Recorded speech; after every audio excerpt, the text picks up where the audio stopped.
Donc dans un premier pas,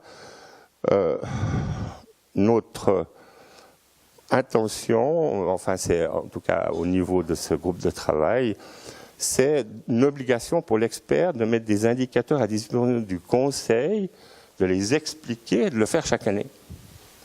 Alors quels indicateurs? En gros, c'est ceux qui sont compris dans la directive technique. C'est quelques-uns de ceux qui sont compris dans la directive technique 5 de la Chambre des experts. C'est des choses qu'on peut calculer directement à partir des résultats que l'autorité de surveillance pourra calculer elle-même. Hein.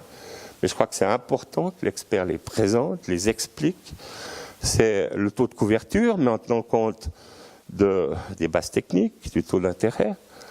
C'est la différence avec l'objectif de couverture, le montant cible de la réserve de fluctuation de valeur. C'est quelle serait la réduction du taux de couverture en cas de réduction du taux technique de 0,5%. On peut approximer ça avec une formule relativement simple.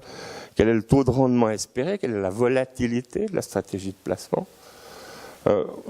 Quel est le rapport entre le capital de prévoyance surobligatoire des actifs et le capital de prévoyance total? Ça va permettre de déterminer quelle est la capacité d'assainissement de la caisse si les choses ne se passent pas comme prévu.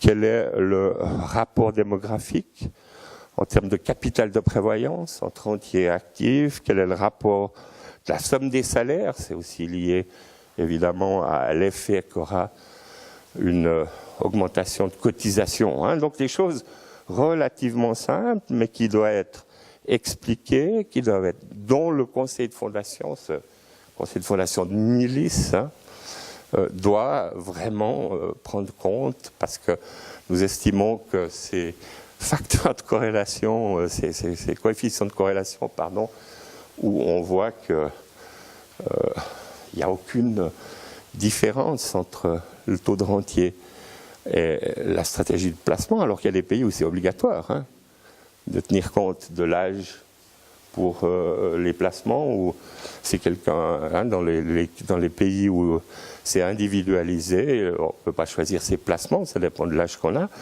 et là il n'y a vraiment aucune corrélation. Quelle est la différence entre le rendement prévisionnel sur une année et le rendement à long terme?